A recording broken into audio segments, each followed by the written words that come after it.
Hello mga kabusing! Welcome back to my vlog! So for today's video nga mga kabusing, ang pag-usapan natin ay ang Miss International mga kabusing, na kung saan nandun na nga ang ating pambato na si Myrna Esguerra para makipagpuksaan niya at labanan mga kabusing at makuha ang ikapitong corona bilang isang Miss International 2025.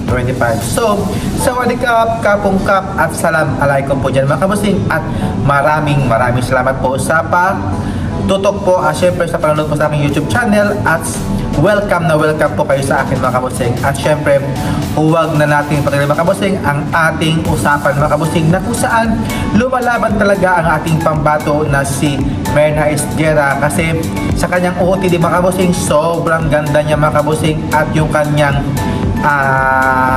outfitan mga kabusing, ang ganda. Yung mga OOTD niya sobrang talagang plakado mga kabusing, nung nagsuot siya ng color pink, ang ganda mga kabusing. At syempre yung sa photos nila ni Colombia, at syempre yung isang photos na kasama din siya mga kabusing, si India, si Nepal.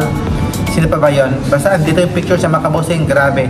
Umaangat talaga ang beauty ng ating pambato na si Myrna Esguerra, na kung saan very Pinay talaga ang kanyang looks, ang kanyang aura, fresh na fresh, yung kanyang galawan mga kabusing, very queenly talaga itong si Myrna Esguerra. Sana ay makuha niya talaga ang corona, at syempre kahit maka top 5 siya mga kabusing at maka runners up, happy na ako mga kabusing sa kanyang laban mga kabusing, kasi almost 2 years siya mga kabusing nag-prepared para lang sa kanyang laban na ito, at sana naman mabigyan naman siya ng opportunity na makapag-compete ng kahit makapag semi-finalist, runners up mga kabusing, or mas happy tayo pag talaga corona talaga ng Miss International mga kabusing ang ating masungkit. Kaya keep fighting, keep laban lang mga kabusing sa ating pambato na si Myrna Esguerra, na kung saan nandyan siya ngayon sa bansang Japan, na